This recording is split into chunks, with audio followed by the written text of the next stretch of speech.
اور طارق جمیل صاحب کی پوڈ کاسٹ 4 دن میں 1.8 پہ پہنچ گئی. مجھے ایک بندے نے ای میل کی یہ کیوں ہے, میں نے کہا اس لیے کہ بھائی وہ جو 1.8 ہے نا ان میں آدھے زیادہ ہمارے اسٹوڈنٹ ہیں, اور جو ہمارے 1.8 ہیں ان میں ان کے بہت کم ہو. ظاہر ہے انہوں نے تو ایک پٹی پڑھائی ہوئی ہے کہ اس کو سننا بھی نہیں ہے, ایسے ہی ٹھیک ہے, اور ہم کہتے ہیں ان کو ضرور سننا ہے. آپ کو مزید یقین آئے گا کہ آپ کا استاد صحیح باتیں کر رہا ہے. ابھی انشاءاللہ تعالی یہ طارق مسعود صاحب کی اپلوڈ ہوئی ہے, این ممکن ہے یہ طارق جمیل صاحب والی پوڈ کاسٹ کو بھی پیچھے چھوڑ جائے. اس کی وجہ یہ کہ ہم لوگوں کو ترغیب دیتے ہیں کہ سنو بھائی کیا کہہ رہے ہیں, تاکہ آپ کو یقین آ جائے کہ ان کے پلے کوئی شے نہیں ہے.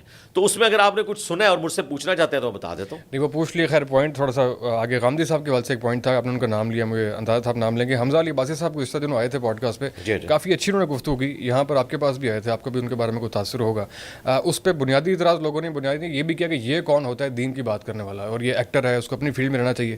تو لوگوں کا یہ اعتراض درست ہے یا ہر ایک کو حق ہونا چاہیے اپنی بات کرنے کا؟ اس طرح ردی کی ٹوکری میں پھینکنا چاہیے اس قسم کا اعتراض. دوسرا یہ مذہبی طبقہ کر رہا ہے اعتراض, جی بہت زیادہ. ہاں تو ان سے پوچھیں کہ جنید جمشید صاحب رحمہ اللہ انہوں نے کون سی ڈگری حاصل کی تھی. ڈاکٹر ذاکر نائک حافظہ اللہ تعالیٰ MBBS ڈاکٹر, ان کے پاس کون سی ڈگری ہے؟ کہتے ہیں جی وہ کمپیریٹیو ریلیجن میں کام کرتے ہیں. اللہ کے بندو, کافروں کے مقابلے پہ تم نے اپنا وہ بندہ لانچ کیا ہوا ہے جو اس قابل ہی نہیں کہ مسلمانوں کے آپس کے مسائل سیٹل کر سکے, اس کو تم نے کافروں کے مقابلے پہ لانچ کیا ہوا ہے. عقل کام کرتی ہے؟ ان کا انٹلیکچوئل لیول ہے, انہوں نے محنت کی ہے. احمد دیدات صاحب, ان کے پاس کون سی ڈگری تھی؟ تو یہ ان کے جذباتی اعتراضات ہیں. علمی بات یہ ہے جو ہمیں نبی الاسلام نے سکھایا وہ یہ ہے کہ بلغوا عنی ولو آیہ, صحیح بخاری کی حدیث ہے, پہنچا دو میری طرف سے اگرچہ تمہیں ایک آیت ہی آتی ہو. اگر کسی کو ایک آیت بھی آتی ہے, اس کے پاس دیوبند بریلی کی ڈگری نہیں ہے لیکن رسول اللہ کی ڈگری موجود ہے صلی اللہ علیہ وآلہ وسلم. پھر صحیح بخاری میں حدیث ہے, شیطان نے انسانی شکل میں آ کے آیت الکرسی کا وظیفہ حضرت ابو ہریرہ کو دیا, تو نبی الاسلام نے فرمایا یہ 3 دنوں سے جو انسانی شکل میں آ رہا ہے نا یہ شیطان تھا. لیکن حضرت ابو ہریرہ کو نہیں پتہ چلا, کیونکہ اس زمانے میں علم غیب تو نہیں ہوتا تھا. ان کے بزرگوں کو تو پتہ چل جاتا ہے, صحابہ کو تو نہیں پتہ چلا. آپ علیہ السلام نے فرمایا کہ ہے جھوٹا تھا لیکن بات اس نے سچی کی ہے کہ جو آیت الکرسی پڑھ کے سوتا ہے صبح تک ایک فرشتہ اس کی حفاظت کے اوپر مامور ہو جاتا ہے. اور آخری بات, اگر یہی سبحان آپ کو آ کے یہ کہے کہ سورۃ البقرہ کی آیت نمبر 279 میں لکھا ہے کہ سود خور کے خلاف جنگ ہے اللہ اور اس کے رسول کی عز و جل و صلی اللہ علیہ وآلہ وسلم, تو آپ اس سے ڈگری مانگیں گے یا سورۃ البقرہ کی آیت نمبر 279 پڑھیں گے؟ آیت پڑھیں گے. تو بس بات ختم ہوگی. ڈگریوں کی اوقات یہ ہے کہ بریلویوں کا مفتی اعظم دیوبندیوں کے نزدیک گستاخ رسول اور مشرک ہے, اور دیوبندیوں کا مفتی اعظم بریلویوں کے نزدیک گستاخ رسول ہے. یہ ڈگریوں کی اوقات ہے. ایک دوسرے کی ڈگری علماء کی وہ عوام ماننے کے لیے تیار نہیں ہے. یعنی ایک عام بریلوی سمجھتا ہے کہ میں دیوبند کے مفتی اعظم سے بھی بہتر ہوں کیونکہ یہ گستاخ رسول ہے اور میں عاشق رسول ہوں, اور ایک عام دیوبندی یہ سمجھتا ہے کہ میں بریلویوں کے مفتی اعظم سے بہتر ہوں کیونکہ یہ شرک کرتا ہے اور میں مواحد ہوں. یہ اوقات ہے ان کی ڈگری کی. ایسے ہی ہے. تو حمزہ بھائی 2 سال پہلے آپ کے پاس آئے تھے, اس وقت بھی آپ نے کچھ نصیحتیں کی تھیں اور اس کے بعد بھی وہ مسلسل ان کی کچھ مذہبی ایکٹیویٹیز ہیں, اسلامک ایکٹیویٹیز میں کافی انٹرسٹ ہے. تو آپ کی ایڈوائسز کے مطابق ہیں یا مزید آپ ان کو کوئی ایڈوائس کرنا چاہیں گے؟ میرا خیال ہے جو کر رہے ہیں بہت اچھی چیز ہے. جو اختلاف ہے دیکھیں, وہ اگر سمجھتے ہیں چند معاملات کے اندر کہ ان کا موقف اگرچہ امت سے ہٹ کے ہے لیکن دلائل کے اوپر مبنی ہے تو ان کو حق حاصل ہے. اس سے بڑے بلنڈر ہم نے برداشت کیے ہوئے ہیں. تو میرا خیال غامدی صاحب کو بھی سپیس ملنی چاہیے. غامدی صاحب کا عقیدہ توحید تو ان ساروں سے بہتر ہے نا, بریلوی دیوبندی اہل حدیث سے عقیدہ توحید تو بہتر ہے نا. ختم نبوت کا عقیدہ بھی بہتر ہے الحمدللہ. انہوں نے جرت کی ہے یہ بات کہنے کی کہ چشتی رسول اللہ تھانوی رسول اللہ غلط ہے. اگرچہ انہوں نے کہا کہ صوفیہ اس نظر سے کہتے تھے لیکن ان کا میرے نزدیک یہ کلمات کفر ہیں, لیکن میں کفر کا فتویٰ نہیں لگاؤں گا. عبارت کفریہ ہے. اور میں آپ کے کیمرے کی وساطت سے عرض کروں, میں نے اپروچ کیا تھا حسن لیاس صاحب کو کہ غامدی صاحب سے ایک ویڈیو بنوائیں, مین ٹی وی چینل کے اوپر آنی چاہیے کہ وہ قادیانیوں کے عقیدے کو کفریہ سمجھتے ہیں, کیونکہ عام بندوں کو یہ میسج آ رہا تھا کہ وہ قادیانیوں کو کافر نہیں کہتے, اس کا مطلب ہے وہ قادیانیوں کے عقیدے کو بھی کفریہ نہیں سمجھتے. تو پھر کیٹاگوریکلی ان کا پروگرام جو دنیا ٹی وی پہ چلتا ہے اس میں انہوں نے یہی الفاظ سے پوچھا کہ کیا قادیانیوں کا یہ عقیدہ کہ وہ رسول اللہ کے بعد امتی نبی کلیم کرتے ہیں یہ عقیدہ کفریہ ہے یا نہیں؟ ان کا عقیدہ کفریہ ہے. قائل کو میں کافر نہیں کہتا, یعنی ان کے بقول ہم تو قائل کو بھی کافر سمجھتے ہیں, لیکن ایٹ لیسٹ انہوں نے اپنی کلیریفیکیشن اس حوالے سے دی. تو اس طریقے سے اگر میرا خیال ہے ان کے سامنے چیزیں ہائی لائٹ کی جائیں تو وہ ایکسیپٹ بھی کریں گے, اور اگر نہیں بھی کرتے تب بھی اگر باقی لوگوں کو حق حاصل ہے تو حمزہ علی باسی کو کیوں نہیں حق حاصل, وہ بھی اپنی بات کریں. ایسی ہے بک لکھی ہے, چاہتے علمی پوائنٹس ہے وہ ہم سمجھنا چاہ رہے تھے آپ سے, پریمبل میں انہوں نے لکھے ہیں. خاص پہلے اس میں ایک اور چیز ایڈ کر دوں, حمزہ علی باسی کی جو ایک آن لائن ڈسکشن ہے ایتھیزم کے ٹاپک کے اوپر, جی کس کے ساتھ ہوئی تھی؟ حارث سلطان کے ساتھ. وہ آپ نے دیکھی ہے؟ نہیں. میرے خیال ہے یہ سارے مولوی مل کے بھی وہ ڈسکشن نہیں کر سکتے. اچھا. انہیں تو یہ پتہ بھی نہیں چلے گا یہ ڈسکشن کیا کر رہے ہیں, کرنا تو دور کی بات. وہ میں اکثر کہتا ہوں غامدی صاحب سے جو پوچھا جا رہا ہوتا ہے نا, تو ہمارے علماء صرف یہ بتا دیں کہ غامدی صاحب سے پوچھا کیا جا رہا ہے, جواب تو دینا چھوڑ دیں, یہ پوچھ رہا کیا ہے. بعض سوال اتنے مشکل ہوتے ہیں.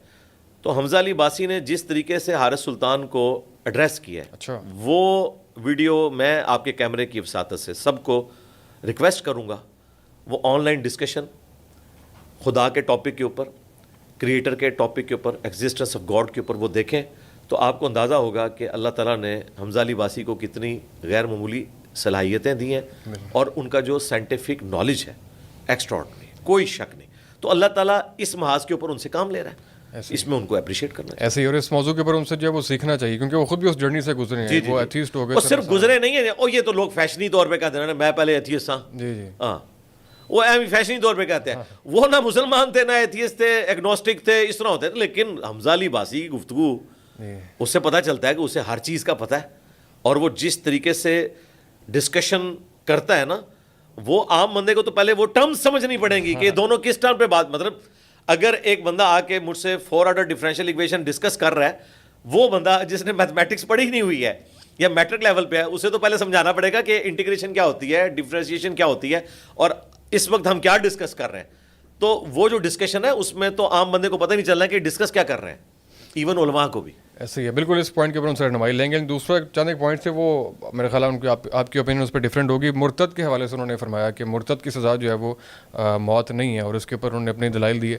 تو اس کے بارے میں ذرا رہنمائی کرتے ہیں کہ کیا واقعی اسلام میں مرتد کی سزا موت ہے, یا کیا اس کے حوالے سے احکامات ہیں؟ مرتد کی جو سزا ہے نا جی, یہ کوئی سادہ معاملہ نہیں ہے. نبی الاسلام نے ارتداد کے اوپر سزا بھی دی ہے اور معافی بھی دی ہے.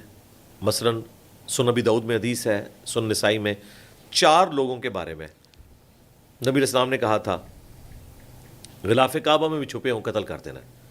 ان میں سے ایک مرتد تھا, عبداللہ بن سعد ابی سرح, جو حضرت عثمان کا رشتے میں بھائی لگتا تھا اور کاتب وحی تھا, اور مرتد ہو گیا تھا. نبی الاسلام نے کہا کہ اسے غلاف کعبہ میں بھی قتل کر دینا. حضرت عثمان نے چھپا لیا اور اچانک لا کے نبی الاسلام کے سامنے پیش کیا. ابو داؤد اور سنن نسائی میں یہ حدیث موجود ہے صحیح سند سے. نبی الاسلام نے اپنا چہرہ اقدس یوں پھیر لیا, سیدنا عثمان پھر یہاں سے آئے, نبی الاسلام نے یہاں پھیر لیا. 3 بار ایسا ہوا, پھر نبی الاسلام نے اس کا اسلام ایکسیپٹ کر لیا دوبارہ سے. مرتد تھا, اور عام مرتد نہیں, کاتب وحی. جب حضرت عثمان اس کو لے کے چلے گئے تو نبی الاسلام نے فرمایا کہ تم میں سے کوئی ایک شخص بھی ایسا نہیں تھا کہ وہ دیکھتا کہ میں اس کی توبہ کو ایکسیپٹ نہیں کر رہا, اٹھ کر اسے قتل کر دیتا. تو صحابہ کرام نے کہا کہ یا رسول اللہ, آپ اگر آنکھ سے ہمیں اشارہ کر دیتے نا تو ہم اسے قتل کر دیتے. تو نبی الاسلام نے کہا کہ کسی نبی کے لیے یہ شایع نہیں کہ وہ آنکھ سے اشارہ کرے. لیکن اس واقعے سے یہ چیز پتہ چل گئی کہ اتنا سویر قسم کا مرتد کہ جو کاتبین وحی میں سے تھا, اور اس کی وجہ سے نبی الاسلام کی نبوت سٹیک پہ لگ گئی نا. جب کاتب وحی مرتد ہو جائے تو پیچھے کیا رہ گیا. نبی الاسلام نے اس کی توبہ بھی قبول کی, اور بعد میں حضرت عثمان کے زمانے میں یہ مصر کا گورنر بھی لگا, وہاں پہ وہ اختلافات بھی ہوئے, لیکن الٹیمیٹلی آخری عمر ان کی بڑی اچھی گزری ہے. مولانا مودودی رحمہ اللہ نے خلافت و ملوکیت میں ان کی تعریف کی ہے کہ وہ پھر کامل الایمان مومن رہے ہیں آخری وقت تک. ایون انہوں نے حضرت معاویہ کا ساتھ بھی ان کی دور ملوکیت میں چھوڑ دیا تھا. انہیں پتہ چل گیا تھا کہ حضرت معاویہ کا حضرت علی کے خلاف جو خروج ہے اس میں دنیاوی انٹینشن ہے, تو وہ آخری وقت تک ایمان پہ قائم رہے ہیں. لیکن شرعی اعتبار سے اتنے خطرناک مرتد تھے, نبی الاسلام نے ان کی توبہ قبول کر لی. تو اس قسم کے واقعات جو ملتے ہیں اس کی وجہ سے یہ بالکل کوئی موضوع پھینکنے والا نہیں ہے قتل مرتد والا. جی جی. باقی جو آج کل مرتد ہے نا, اور بھائی وہ پہلے ہی کافر ہیں, وہ کہاں سے مرتد ہوئے؟ مرتد تو ہوتا ہے جو اسلام چھوڑ جائے.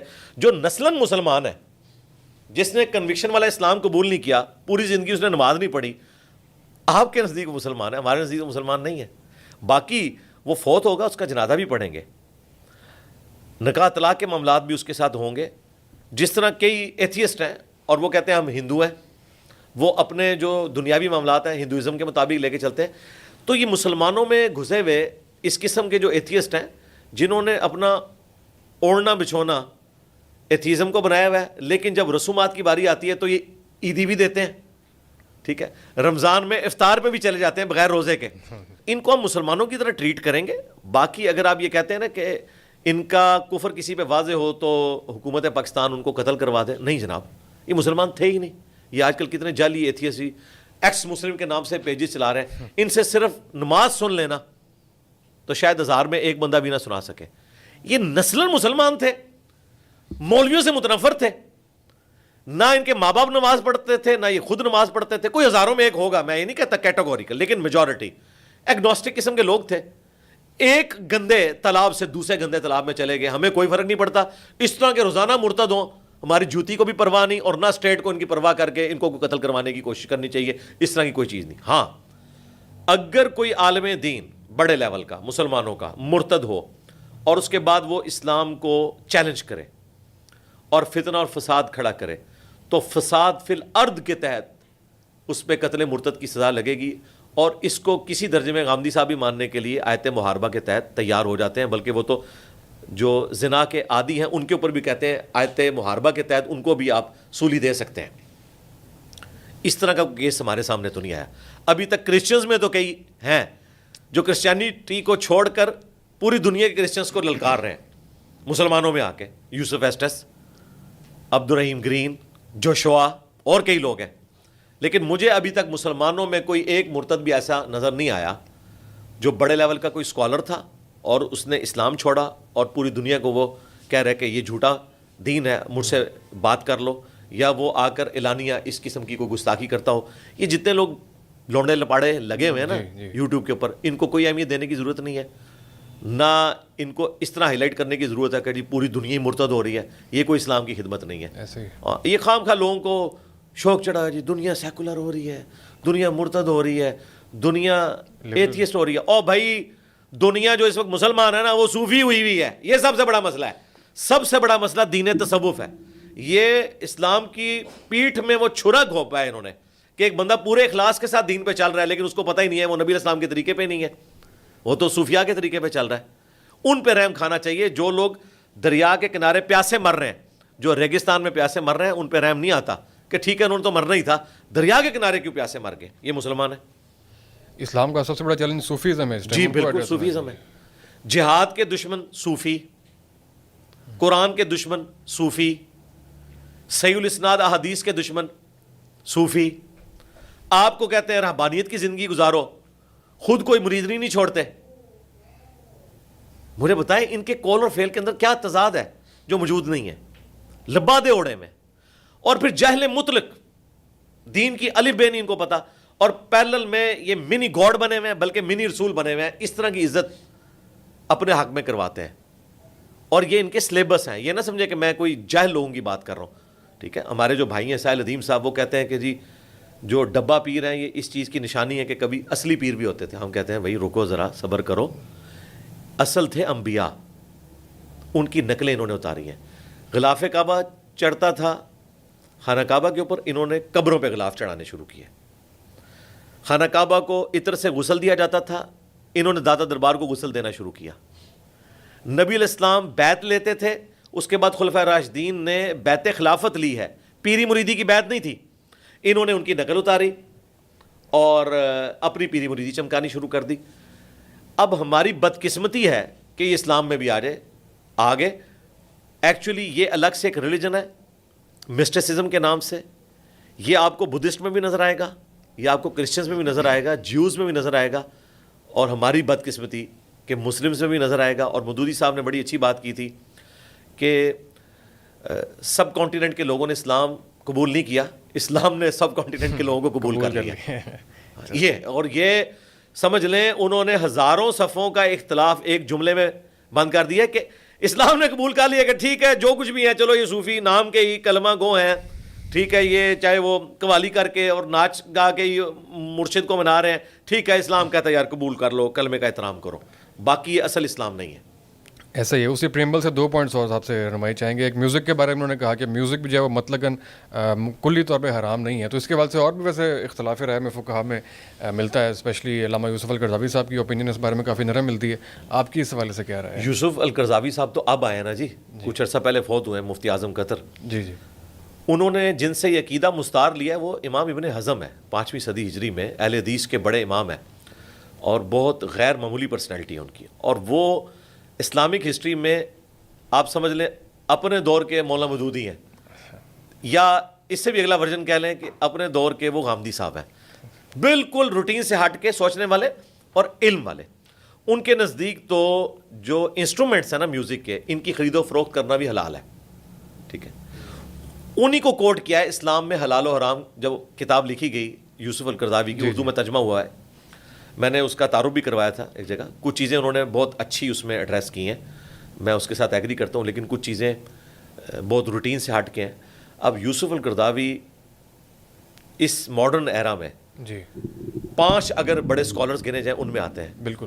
اس سے بڑی کیا بات ہے کہ مولانا مودودی کا جنازہ انہوں نے پڑھایا ہوا ہے. ٹھیک ہے, اس وقت تو خیر وہ ینگ تھے, اب تو 80+ ہو کے وہ فوت ہوئے ہیں. عمر سیریز کے وہ کنسلٹنٹ ہیں, اور ان کے جو شاگرد ہیں ڈاکٹر علی سلابی, وہ اس وقت مسلمانوں کے نمبر 1 ہسٹورین ہے. یہ جتنی آج کل ہسٹری کے اوپر کتابیں لکھی گئی ہیں سیدنا ابوبکر, عمر, عثمان علی کے اوپر, اتنی موٹی کتابیں عربی میں جو دارالاسلام نے اردو میں پرنٹ کی ہیں وہ ڈاکٹر علی سلابی کی ہیں, اور وہ کنسلٹنٹ بھی ہیں عمر سیریز کے. وہ ان کے اسٹوڈنٹ ہیں, ان کی بھی ایج آلموسٹ اب 60+ ہو چکی ہے. اب آ جائیں اس طرف, تو گانے کے اوپر تو اتفاق ہے کہ جائز ہے, لیکن بند کمروں میں تھا. ہم نے حدیث بیان کی کہ بخاری میں لکھا ہے, اما عائشہ سلام اللہ علیہا کو نبی الاسلام نے کہا کہ عائشہ تو نے گانے والی کیوں نہیں ساتھ بھیجی, انصار کے لوگ گانے کو پسند کرتے ہیں. اب یہ کہہ رہے نہیں جی گانا تو جائز ہے, میوزک حرام ہے. اللہ کے بندو, تم نے تو گانے کو کبھی جائز بتایا نہیں تھا. ڈاکٹر ذاکر نائک نے جرت کی نا, انہوں نے تو اپنے اسٹیٹ سے وہ گانا, وہ ایک عرب سے ہیں نشید پڑھنے والے, انہوں نے وہ پڑھا تھا زوجتی انتی حبیبتی انتی, بیوی کی شان میں ایک گانا, اور وہ ووکل ساؤنڈز کے ساتھ. اس کے اوپر تو سب ایگری کرتے ہیں نا جو ماؤتھ ساؤنڈز ہیں. ہاں وہ تو اب اتنی زبردست آ گئی ہیں کہ ہمیں تو میوزک کی ضرورت ہی نہیں ہے. رہا بیک گراؤنڈ میوزک, اگر کسی ڈاکومنٹری کے پیچھے لگایا جاتا ہے, جس طرح عمر سیریز میں لگایا ہے, یا یوسف علیہ السلام پہ جو فلم بنی ہے, وہ تو اس کی روح ہے, آپ سمجھ لیں, اس کے بغیر تو اس کا سارا ٹیسٹ ہی ختم ہو جائے گا. تو میں اس قسم کے جو میوزک ہیں ان کے معاملے میں میں ڈھیلا موقف رکھتا ہوں. رہا یہ بیہودہ قسم کے گانے, شرکیہ شاعری, لچھے دار گفتگو, مرد و عورت کا اختلاط, تو یہ تو صراحتاً حرام ہے, اس کو ہم جائز نہیں سمجھتے. غامدی صاحب نے اس ماڈرن دور میں میوزک کے حوالے سے نرم رویہ اڈاپٹ کیا, لیکن جب ان سے پوچھا گیا کہ آپ کسی غزل کی محفل میں جا کے بیٹھے, تو انہوں نے کہا یار میں ایک مذہبی پرسنالٹی ہوں, میں نے آپ کو شرعی مسئلہ بتایا, اس طرح کی محفل میں ایک مذہبی بندے کا کام نہیں کہ وہ جائے. ہاں یہاں تو اب یہ اسی طریقے سے ہے کہ اگر کوئی مجھے پوچھے پینٹ شرٹ کے بارے میں, تو میں تو اسے جائز سمجھتا ہوں. اگر آپ کہیں کہ آپ پہنو, تو میں پہنتا نہیں ہوں, ظاہر ہے میرا شروع سے یہ ڈریس ہے. جائز ہونا اور چیز ہے, اور کسی چیز کو اڈاپٹ کرنا اور چیز ہے. بہرحال ان شارٹ یہ ہے کہ میوزک والا جو گانا ہے, مرد و عورت کا اختلاط ہو, گندی شاعری ہو, اور یہ آج کل کے جو ڈسکو قسم کے گانے ہیں, اس سے تو وائڈ کریں. ہاں جنگی ترانے ہوں, ملی نغمے ہوں ISPR کے, تو وہ آپ گنگنا لیں. کیوں گناہ گار کر رہے ہیں مطلب, ٹھیک ہے, وہ آپ گنگنا لیں. تم سارے گناہ گار. دیکھیں اگر ہم یعنی پاکستان سے محبت رکھتے ہیں, دیکھیں میں نے آج وہ 23 مارچ کے جھنڈا لگایا ہوا ہے, یہ میں نے ISPR کی وجہ سے نہیں لگوایا ہوا. اور میرا تو عقیدہ ہے کہ پاکستان ایک پولیٹیکل لیڈر کی محنت سے, بلکہ 2 لیڈرز, ایک گاندھی صاحب اور دوسرے جناح صاحب, سب کانٹیننٹ کو آزادی ملی ہے. یہ کسی جرنیل نے ہمیں جتوایا نہیں ملک, ہم نے ایک پولیٹیکل سٹرگل کے بعد ون کیا ہے. ہم نے 23 مارچ کو 14 اگست کو فوج کی نشانی بنا دی ہے. فوجی بیچارے اکیلے وہ پریڈیں کرتے ہیں اور ہم ٹی وی پہ دیکھتے ہیں. حالانکہ ہر پاکستانی کو یہ دن منانا چاہیے, فوج پہ صرف نہیں ڈال دینا چاہیے. ٹھیک ہے, وہ ان کی جو ایک morale بلند کرنے کے لیے سب کچھ کیا جاتا ہے وہ اپنی جگہ ہے, لیکن بالکل اس کو فوجی دن بنا کے پیش کرنا, اس میں پولیٹیکل گورنمنٹس کا بھی قصور ہے اور عوام الناس کا بھی قصور ہے, سیدھی سی بات ہے. تو آپ آئی ایس پی آر کے بھی گانے سنیں, اچھی بات ہے. میں تو بڑے شوق سے وہ جب یہ انہوں نے میں ایسی قوم سے ہوں, جی جی, ہاں مجھے تو بڑا پسند ہے, کبھی کبھار میں لگا کے سنتا بھی ہوں. اچھا, اس کے علاوہ کیا کیا سن لیتے ہیں کبھی کبھار لگا کے؟ ہلکی پھلکی غزل قوالی سن لیتے ہیں؟ نہیں قوالی تو نہیں, میں نعت سن لیتا ہوں. مجھے نعت اویس رضا قادری کی آواز بہت پسند ہے, میں ان کو شوق سے سنتا ہوں. میرا خیال ہے ان جیسی آواز کسی کی نہیں ہے. جنید جمشید صاحب رحمہ اللہ تعالی, اور اس میں جو ہلکا کوئی میوزک بھی پیچھے لگایا ہو تو مجھے کوئی فرق نہیں پڑتا. میری تو توجہ شاعری کی طرف جاتی ہے. شاعری کی طرف مطلب سمجھنے کے لیے کہ اس پہ یہ بھی ہے کہ اس سے امپیکٹ آپ کے اوپر کیا پڑے, اس سے آپ برائی کی طرف مائل ہو رہے ہیں کہ نہیں, یہ بھی ایک جانچنے کا طریقہ ہو سکتا ہے. جی میرا خیال ہے غامدی صاحب نے جو بخاری شریف کی حدیث کی شرح بیان کی ہے, ویسے یوسف القرضاوی تو بخاری کی اس حدیث کو ہی نہیں مانتے نا, کہ قرب قیامت میں لوگ آئیں گے جو عورتوں کی شرمگاہوں کو حلال ٹھہرا لیں گے, ریشم کو اور آلات موسیقی کو. وہ تو اس روایت کو نہیں مانتے, جرح کرتے ہیں اس پہ. اور ابن حزم بھی جرح کرتے ہیں, حیران کن بات, وہ اس روایت کو نہیں مانتے. غامدی صاحب اس روایت کو مانتے ہیں اور وہ اس کی تعویل کرتے ہیں, اور بڑی مضبوط انہوں نے تعویل کی ہے. انہوں نے کیا زبردست اس کی تعویل کی. انہوں نے کہا کہ کیا مطلقاً عورتوں کی شرمگاہ کو حلال کرنا حرام ہے؟ تو ایسا نہیں ہے, نکاح کے ساتھ تو جائز ہے. اچھا, پھر ریشم کیا مطلقاً حرام ہے؟ نہیں.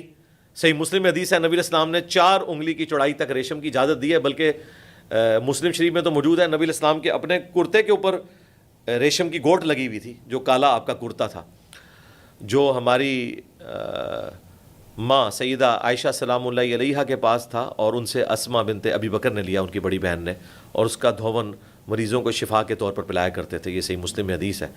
تو اس پہ ریشم لگی ہوئی تھی.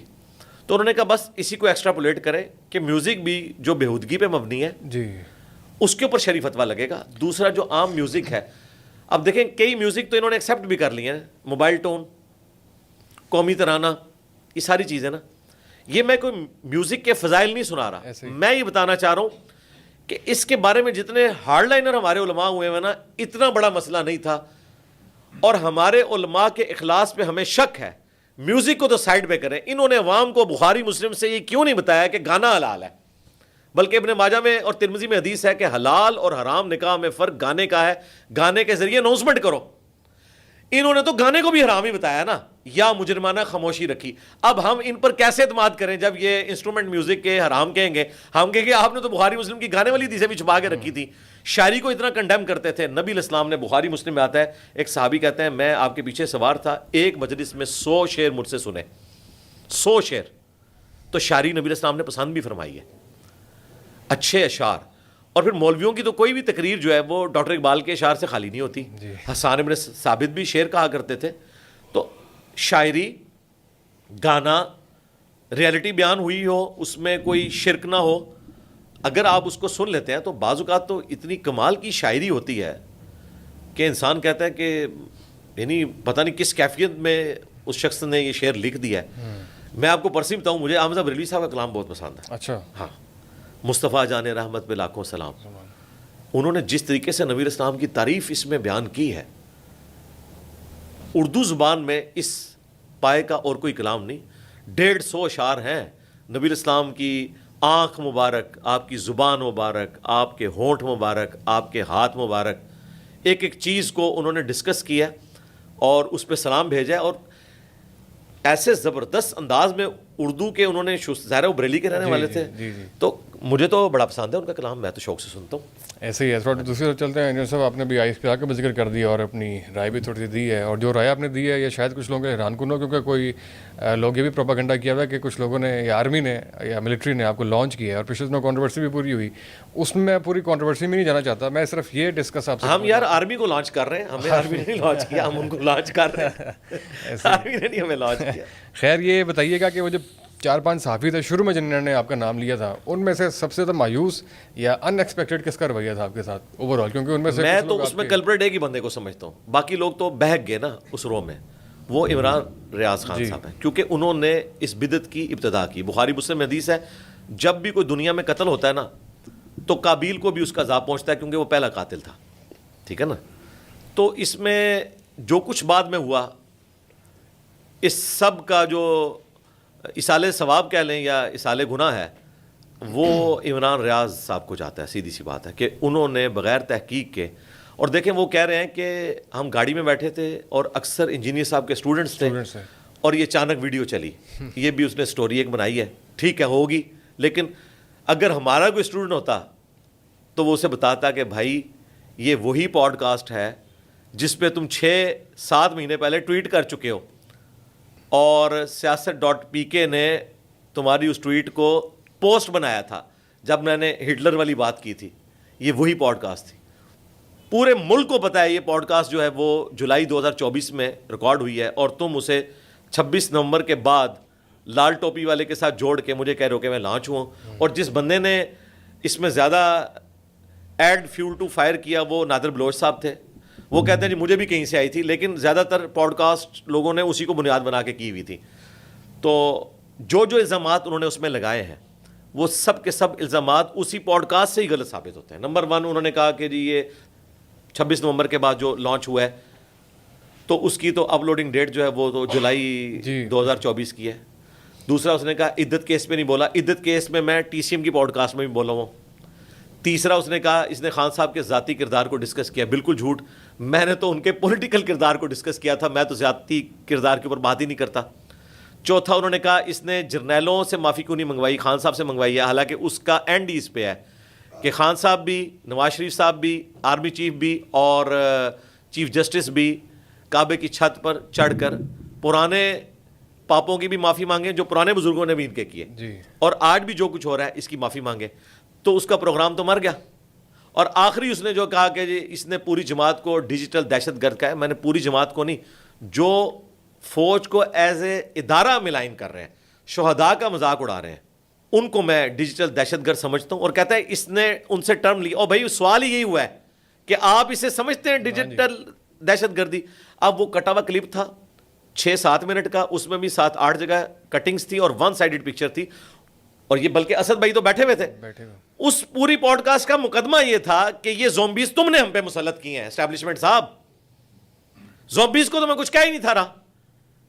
زومبیز کو مسلط کرنے والوں کے بارے میں یہ کہہ رہا تھا, یہ تو جین زی کہتے ہیں نا, میں زومبیز کہتا ہوں. ہاں یہ جین زی زومبیز بن کے ہم پہ مسلط ہوئی ہے 5th جنریشن وار کے نام کے اوپر, اور آج یہ کی بورڈ واریئرز بن چکے ہیں اور کوئی لحاظ نہیں کرتے کہ کیا ہو رہا ہے. اور ان کے لیڈر نے ہی ہمیں بتایا تھا کہ جب آپ آرمی چیف کے بارے میں بات کرتے ہیں تو گویا پوری فوج کے بارے میں بات کرتے ہیں.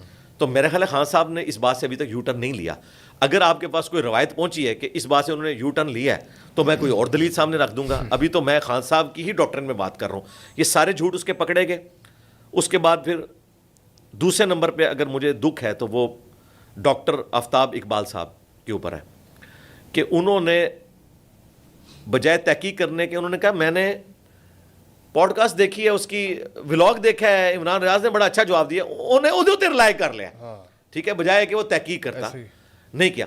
چلے میں نے بعد میں جب بتا دیا کہ سب کچھ تم جھوٹ بول رہے ہو, یہ پوڈ کاسٹ بھی پرانی, میں نے ہر چیز کا جواب دیا. میں 26 نومبر پہ بولا, میں 9 مئی پہ اسی رات بولا, میں ارشد شریف شہید پہ بولا, میں عدت کیس کے اوپر بولا, اور جو کلپ تم نے اپنے ایکس پہ شیئر کروا کے ویوز حاصل کیے تھے وہ سارے کے سارے کلپس میرے خان صاحب کی رجیم چینج کے بعد کے ہیں. یہ کہتا ہے جی خان صاحب سے ملاقات نہیں ہوئی تو اس لیے خلاف ہوا, اور خان صاحب کے حق میں جتنے میرے بیانات ہیں نا وہ اتارے جانے کے بعد ہیں, جو ان کی زندگی کے ہیں, یعنی جو پرائم منسٹر والی زندگی, اللہ ان کو زندگی دے, وہ ہے توہین مذہب کے حوالے سے جو ان پہ الزام لگتا تھا. توہین مذہب تو کسی کرسچن پہ لگے تو میں اس کے حق میں کھڑا ہو جاتا ہوں. خان صاحب تو پھر مسلمان ہیں. پولیٹکس سے مجھے اختلاف تھا, باقی جو اتارے جانے کے بعد جتنے میرے بیانات آئے میں ان کے اوپر قائم ہوں. ایسے ہی ہے. کیا باقی ان سے ملنا چاہتے تھے خان صاحب سے جو عمران ریاض؟ اور نہیں, پتہ نہیں اس کو کس نے بات کی ہے یار. میں نے تو میرا کون سے وہ کہہ رہے ہیں, بار بار کہہ رہے ہیں, وائس نوٹس پڑھے ہیں میرے پاس, میسیجز پڑھے ہیں. کریں, میں پہلے بھی قسم اٹھا کے کہہ چکا ہوں کہ میرے علم میں کوئی اس طرح کی بات نہیں ہے. پھر بھی میں نے کہا تھا کہ اگر آپ مجھے کوئی یاد کروائیں کہ کس کانٹیکسٹ میں کیا بات ہوئی ہے تو میں ریکال کر سکتا ہوں. اس وقت تک میرے ذہن میں کوئی ایسی بات نہیں کہ میں نے ملاقات کی بات کی ہو. Very strange. اچھا, دوسرا, مجھے اگر اسٹیبلشمنٹ نے بقول ان کے لانچ کیا ہے تو میری کوئی ملاقات شہباز شریف صاحب سے ہوئی ہونی چاہیے تھی. اب تو ہونا. خان صاحب کی رجیم چینج کے بعد ISPR نے مجھ سے رابطہ کیا, جی ہم فوج کے حق میں ایک کوئی پروگرام بنانا چاہ رہے ہیں تو آپ اس کے اوپر بیان دیں. مجھ سے ڈائریکٹ نہیں, ہماری اکیڈمی کے ممبر عثمان بھائی کو.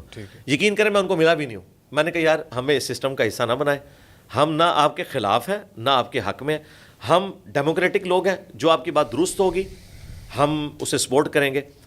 انہی دنوں میں اعزاز سید صاحب اور مطیع اللہ جان میرے پاس آئے, یہی یوٹیوبرز نیچے آگے کمنٹس کر رہے تھے آپ کن لوگوں کو مل رہے ہیں جی آج یہ ان کے سروں کا تاج بنے ہوئے ہیں. ایسے ہی تو اس کا مطلب ہے کہ مطیع اللہ جان نے اپنا قبلہ نہیں چینج کیا, انہوں نے کیا. ہاں انہوں نے کیا ہے. تو یہ ہمیں آگے کیوں بتاتے ہیں؟ پھر دیکھیں اس نے کہا کہ میں جب اندر تھا انجینئر صاحب اس وقت میرے خلاف بیان دے رہے تھے, بالکل جھوٹ. میں نے تو کہا تھا کہ جنہوں نے ایکسٹرا جوڈیشل طریقے سے عمران ریاض کو اٹھایا ان پہ اللہ کی لعنت, اللہ کے فرشتوں کی لعنت, تمام لعنت کرنے والوں کی لعنت. یہ میری ویڈیو ریکارڈ ہے طارق متین کے ساتھ جو ان کے یوٹیوبر ہیں پی ٹی آئی کے. اس نے کہا کہ مارن بلوچ پہ نہیں میں بولا, مارن بلوچ جب یہاں اسلام آباد آئی ہوئی تھیں اور یہ معافی مانگنے کے لیے اپنی وائف کے ساتھ گئے, جی ان دنوں میں میں نے 3 پوڈ کاسٹ میں ہرمیت سنگھ کے ساتھ اور 2 عباسی صاحب آئے تھے ان کے ساتھ, میں نے اس وقت سٹنگ جو چیف جسٹس تھے فائز عیسیٰ صاحب ان کو بائی نیم مخاطب کیا کہ آپ بلوچستان سے ہیں, زیادہ حق بنتا ہے آپ کا کہ آپ اس معاملے کا نوٹس لیں. کاکڑ صاحب بھی بلوچستان سے تھے, میں نے ان کا بھی نام لیا. اس نے کہا کہ اس نے نہیں بولا. اب اس کی میمز بن رہی ہیں اور میں نے ایک ہی ویڈیو بنائی ہے اور اس میں نے کہا تھا کہ میں دوبارہ ویڈیو نہیں بناؤں گا, یہ 6-7 ویڈیوز بنا چکا ہے کیونکہ آفٹر شاک سنبھالے نہیں جا رہے. جی جی. اور میں نے اس کی ہر شرط مان لی. اس نے کہا جی میں 1.5 سال پرانی ویڈیو, میں نے کہا مان نہیں آ رہا. اس کا مطلب ہے اس کے قریبی لوگوں نے اسے بتایا کہ یار چپ کر کے سوری بول لو, سیدھی سی بات ہے, اس معاملے کو ٹھپ کرو. مجھے بھی کئی لوگوں نے اپروچ کیا, میں نے کہا یار اس نے جھوٹا الزام لگایا, یہ معافی مانگے تو بات ختم ہو جائے گی, یا میرے ساتھ بیٹھ جائے آمنے سامنے بیٹھ, اگر یہ سمجھتا ہے حق پہ ہے تو سامنے بیٹھ کے بات کر لے, میں تیار ہوں بیٹھنے کے لیے. اچھا کہہ رہے ہیں جی مجھے 200 علماء کہہ رہے ہیں کہ انجینئر نے ہمیں ٹائم دے کے بھاگ گیا تھا, تو مجھے جھوٹا کرو. میں نے آج تک ویڈیوز میں ایک ہی بندے کو کہا ہے کہ آن لائن مجھ سے ڈسکشن کر لو, اور وہ عمران ریاض صاحب ہے. اس سے پہلے طارق مسعود صاحب کے ساتھ معاملہ ہوا تھا, وہ مناظرے والا نہیں, وہ کچھ اور تھا, اس کی ایک سٹوری ڈیفرنٹ ہے. اس پلانٹ ارتھ پہ اگر کوئی خوش نصیب ہے نا تو عمران ریاض ہے, جسے میں نے کہا سامنے بیٹھ. اب اس بندے نے پی ٹی آئی کو باندھ کے مروایا اور آخر میں وہ باندری دے پیر سڑ دینے تو بچے تھلے دے دیں دیے. اب وہ کہہ رہے ہیں جی پی ٹی آئی والے جواب دیں گے کہ حلال ایکسٹینشن کیا ہوتی ہے, حرام ایکسٹینشن کیا ہوتی ہے, حلال بھگوڑا کون سا ہوتا ہے, حرام بھگوڑا کون سا ہوتا ہے, حلال جو ہے 5th جنریشن وار کون سی ہوتی ہے, حرام کون سی ہوتی ہے. یہ آپ پی ٹی آئی والے جواب دیں گے. وہ نکل ہی گیا بیچ میں سے, وہ کہتا ہے میں تو جرنلسٹ ہوں. جرنلسٹ ہونا اگر تو بھائی تم ایک پارٹی کی سائڈ نہ لیتے, ٹھیک ہے, تم نے پوری کمپین چلائی ہے. یہ تم نے کہا تھا نا کہ ٹکر کے لوگ ملے ہیں. جرنلسٹ کا یہ کام ہے کہ وہ ریاستی ادارے کو کہے کہ تمہیں ٹکر کے لوگ ملے. ٹکر کے لوگ تو مل گئے ہمارے سامنے بیٹھے ہیں, ہاں ٹکر کے لوگ اب ملے ہیں. دیکھیں اللہ کا شکر ہے, سارے صحافی لوگ جو اس کے چاہنے والے تھے نہیں چاہنے والے تھے, سامنے آ کر بھی نجی محفلوں میں بھی کہہ رہے ہیں کہ اس نے غلطی کی ہے, اور کہتے ہیں انجینئر صاحب آپ خاموش ہو جائیں. میں نے کہا یار میں نے خاموش اس لیے نہیں ہونا کہ میری ذات پہ حملہ اس لیگیسی کے اوپر حملہ ہے, ٹھیک ہے. اگر یہ مجھے کہے نا کہ میری داڑھی جو ہے وہ اس کے چند بال چھوٹے ہیں یا میری پگڑی جو ہے وہ میلی ہے, کوئی فرق نہیں پڑتا. لیکن جب آپ کسی کے کریکٹر پہ حملہ کرتے ہو جو لیگیسی لے کے چل رہا ہے, تم لوگ تو مطلب تازہ ایک اپنے نظریے کو لے کے چل رہے ہو, ہم تو ایک دینی نظریے کو لے کے چل رہے ہیں. تو ہمارے لیے اس دعوت کی اہمیت اس حوالے سے ہے کہ اس کو جو لاس پہنچائے گا ہم اس کا لحاظ بالکل نہیں کریں گے. اور اللہ کا شکر ہے آپ کے پلیٹ فارم کی وساطت سے پچھلے دنوں فیصل وڑائی صاحب سے بھی گفتگو ہوئی, تو مجھے کہہ رہے تھے میں نے انگلینڈ جانا ہے, آفتاب اقبال صاحب کو بھی ملنا ہے, ان سے فیملی ٹرمز بھی ہیں. تو میں نے کہا کہ انہیں کہیں کہ یار آن لائن آ جاؤ, عمران ریاض کو بھی بلا لو, تو فیصل وڑائی صاحب اس میں اینکر بن جائیں, مجھ سے ڈسکشن کر لیں. یہ لوگ ویوز پہ ویوز حاصل کر رہے ہیں. آپ دیکھیں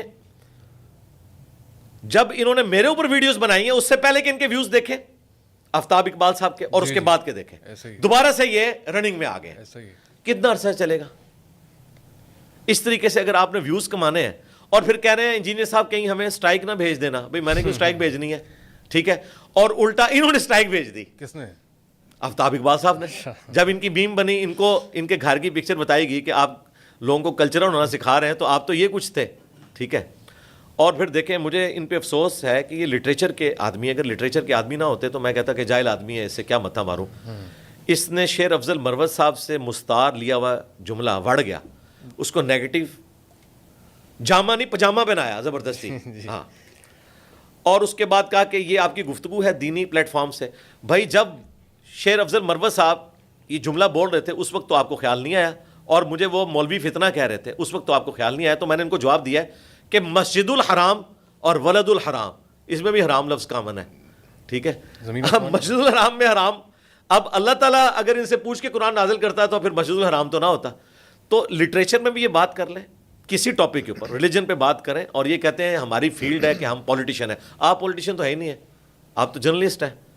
جرنلسٹ کہاں سے جرنلسٹ صرف رپورٹ کرتا ہے, وہ پولیٹیشین نہیں ہوتا. پولیٹیشین تو ہم آپ کے بڑے کو بھی نہیں مانتے, وہ بھی سیلیبریٹی ہے, وہ بھی پولیٹیشین نہیں ہے. ٹھیک ہے, تو آپ کو ہم نے کہاں سے پولیٹیشین ماننا ہے, اور پھر ہمیں کہتے ہیں جی آپ پالیٹکس کے اوپر بات نہ کریں. بھائی تم جرنلسٹ ہو کے پالیٹکس پہ بات کر رہے ہو اور فیکٹس اور فگرز کے بغیر کر رہے ہو. دیکھ لیں میرے بارے میں جو انہوں نے بیان کیا سب کچھ جھوٹ نکلا. مجھے تو لگتا ہے یہ پہلے بھی جتنی خبریں دیتے تھے ان کی بھی کوئی اتھینٹسٹی نہیں ہے. مثلا انہوں نے جو اتنی بڑی خبر دی ہے کہ آپ کو پتہ ہے خان صاحب نے آخری دفعہ تیتر کب کھایا تھا, ہو سکتا ہے یہ خبر جھوٹی ہو, خان صاحب اس کے بعد کئی دفعہ تیتر کھا چکے ہوں. آفتاب اقبال صاحب میری زبان بڑی لمبی ہے. جس طرح جادوگروں کو یہ پتہ چل گیا تھا کہ موسیٰ جادوگر نہیں ہے, ان دونوں کو پتہ چل گیا ہے کہ اس کی زبان ہم سے لمبی ہے, ہم اس کے ساتھ نہیں بیٹھ سکتے, اس لیے بھاگے ہوئے. اور یہ کہہ رہے ہیں میرے ساتھ, میں نے کہا یار اس بڑے کو لانچ کرو. آفتاب صاحب نے کہا میرے ساتھ ڈیبیٹ کر لیں. نہیں وہ اس لیے نا کہ بڑے کو چھپا کے رکھنا چاہتے ہیں نا, بڑا تو ان کا وہ ہے نا اس وقت, ویسے تو یہ بڑے ہیں. انہوں نے ان سے بات کو سٹارٹ کیا تھا. ہاں میں بیٹھنے کے لیے تیار ہوں, یہ عمران ریاض سے ایک ویڈیو بنوا لے کہ میں ان کا ریپ ہوں, میری جیت اس کی جیت, میری ہار اس کی ہار, میں اس کے ساتھ بیٹھ جاؤں گا. آفتاب صاحب بنوا لیں, آپ کی غالباً روزانہ بات ہوتی ہے تو آپ ایک ویڈیو ٹھیک ہے, میں ایک بندے کے ساتھ بھی بیٹھ جاتا ہوں. ٹھیک ہے, یہ تو ہلے ہوئے ہیں نا جگت بازوں کے, ان کو ابھی تک ایک انجینئر سے واسطہ نہیں پڑا جس کا 30 سالہ مولویوں کے ساتھ بھی تجربہ ہے. ٹھیک ہے, اور وہ تجربہ ایسا ہے جو آفتاب اقبال صاحب کو حاصل نہیں ہے. ہاں وہ میرے پاس ہی ہے. ہاں وہ آپ جس طرح ریورس سوئنگ جو ہے نا وہ وقار یونس اور وسیم اکرم کے پاس تھی, بعد میں آ گئی, لیکن اس وقت اس کے رائٹس جو ہے نا میرے پاس ہے, کیونکہ 30 سالہ مولویوں والا تجربہ ہے میرے پاس. اس میں جو ان کا پورا نیریٹو تھا اس میں ایک بات تھی, اس کو ضرور ذرا کلیریفائی کرنا ضروری ہے. ان کا یہ الزام تھا کہ آپ کے دل میں نواز شریف کی کوئی محبت جاگتی ہے, نواز شریف کے بارے میں آپ کے اندر کوئی نرم جذبات ہیں, ایسا کچھ ہے؟ میں ہر اس انسان کے ساتھ نرمی کا رویہ اور محبت کا جذبہ رکھتا ہوں جس کے ساتھ زیادتی ہوئی ہو. میں سمجھتا ہوں کہ خان صاحب کے اوپر جو عدت کیس بنایا گیا یہ زیادتی پر مبنی ہے, بالکل فراڈ ہے, بے حیائی پر مبنی ہے. اور میں نے اس کے اوپر اسی وقت گفتگو کی تھی, 6 لاکھ سے زیادہ لوگ دیکھ چکے ہیں. اس کے بعد اگر مجھے کوئی نون لیگ والا کہے کہ خان صاحب جو کنٹینر پہ یہ کہتے تھے کہ مریم میرا نام اس طرح نہ لیا کرو ڈیش ڈیش ڈیش, اس ولگر بات کو میں انڈورس کر رہا ہوں, تو میں کہوں گا اپنے دماغ کا علاج کرواؤ. میں تو عدت کیس پہ بات کر رہا ہوں, میں خان صاحب کی اس لینگویج کو سپورٹ نہیں کر رہا. اسی طریقے سے نواز شریف صاحب کے ساتھ جو پاناما کیس میں اینڈ پہ اقامہ نکال کر ایک پرائم منسٹر کو ہٹایا گیا, اس معاملے میں میں ان کے ساتھ ہمدردی رکھتا ہوں, اور اللہ کا شکر ہے اب تو شیر افضل مروت صاحب نے بھی ہمدردی رکھ دی ہے. جہاں کسی مظلوم کے ساتھ زیادتی ہوگی ہم مظلوم کے ساتھ کھڑے ہوں گے. لیکن اگر کوئی یہ سمجھتا ہے کہ اس کے اگینسٹ نواز شریف صاحب کی جو غلط پالیسیز ہیں ان کو میں انڈورس کرتا ہوں, تو بالکل ایسا نہیں ہے. میں سمجھتا ہوں کہ نواز شریف صاحب کو شہباز شریف کی بجائے کسی اور پولیٹیکل لیڈر کو, مثلا میں سمجھتا ہوں کہ احسن اقبال صاحب ایک سوٹیبل پرسنالٹی تھے, ان کو اگر پنجاب کا وزیر اعلیٰ بنایا جاتا, ایون ان کو پرائم منسٹر بھی بنایا جاتا, تو وہ ڈیزرو کرتے تھے. شریف النفس آدمی ہے اور انٹیلیجنٹ آدمی ہے, بہتر تھا کہ وہ اپنے خاندان سے نکل کے کسی اور بندے کو موقع دیتے. اس میں مجھے ان سے اختلاف ہے.